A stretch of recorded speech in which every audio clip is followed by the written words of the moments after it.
I now give the floor to Mr. Jeffrey Sachs. Mr. President, distinguished members of the Security Council, the issue before the Council today is not the character of the government of Venezuela.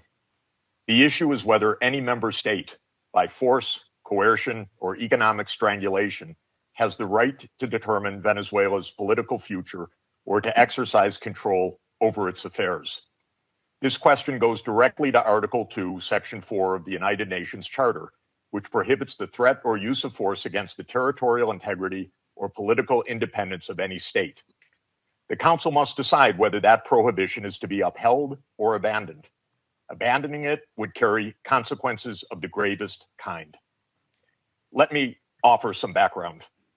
Since 1947, the United States foreign policy has repeatedly employed force, covert action, and political manipulation to bring about regime change in other countries. This is a matter of carefully documented historical record. In her book, Covert Regime Change, political scientist Lindsay O'Rourke documents 70 attempted U.S. regime change operations between 1947 and 1989 alone. These practices did not end with the Cold War. Since 1989, major United States regime change operations undertaken without authorization by the Security Council have included, among the most consequential, Iraq 2003, Libya 2011, Syria beginning in 2011, Honduras 2009, Ukraine 2014, and Venezuela from 2002 onward. The methods employed are well established and well documented. They include open warfare, covert intelligence operations, instigation of unrest, support for armed groups, manipulation of mass and social media, bribery of military and civilian officials, targeted assassinations, false flag operations, and economic warfare. These measures are illegal under the UN Charter, and they typically result in ongoing violence, lethal conflict, political instability, and deep suffering of the civilian population. The recent U.S. record with respect to Venezuela is also clear. In April 2002, the U.S. knew of and approved an attempted coup against the government. In the 2010s, the United States funded civil society groups actively engaged in anti-government protests. When the government cracked down on the protests, the U.S. followed with a series of sanctions. In 2015, President Barack Obama declared Venezuela to be, and I quote, an unusual and extraordinary threat to the national security and foreign policy of the United States.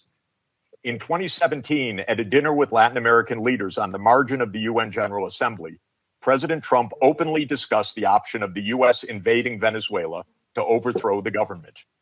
During 2017 to 2020, the United States imposed sweeping sanctions on the state oil company PDVSA. Oil production fell by 75% from 2016 to 2020, and the real GDP per capita declined by 62%.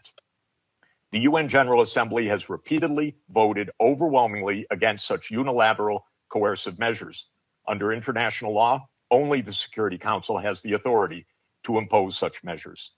On the 23rd of January 2019, the United States unilaterally recognized Mr. Juan Guaido as interim president, and a few days later froze approximately $7 billion of Venezuelan sovereign assets held abroad and gave the designated authority over certain of these assets.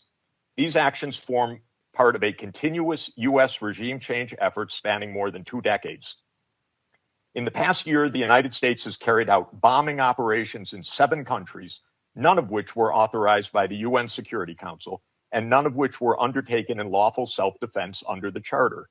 The targeted countries include Iran, Iraq, Nigeria, Somalia, Syria, Yemen, and now Venezuela. In the past month, President Trump has issued direct threats against 6 UN member states, including Colombia, Denmark, Iran, Mexico, Nigeria, and of course, Venezuela. Members of the Council are not called upon to judge Nicolas Maduro. They are not called upon to assess whether the recent U.S. attack and ongoing naval quarantine results in freedom or in subjugation. Members of the Council are called upon to defend international law, and specifically the UN Charter. The realist school of international relations, articulated most brilliantly by John Mearsheimer, accurately describes the condition of international anarchy as the tragedy of great power politics. Realism is therefore a description, not a solution for peace. Its own conclusion is that anarchy leads to tragedy. In the aftermath of World War I, the League of Nations was created to end the tragedy through the application of international law. Yet the world's leading nations failed to defend international law in the 1930s, leading to renewed global war. The United Nations emerged from that catastrophe as humanity's second great effort to place international law above international anarchy.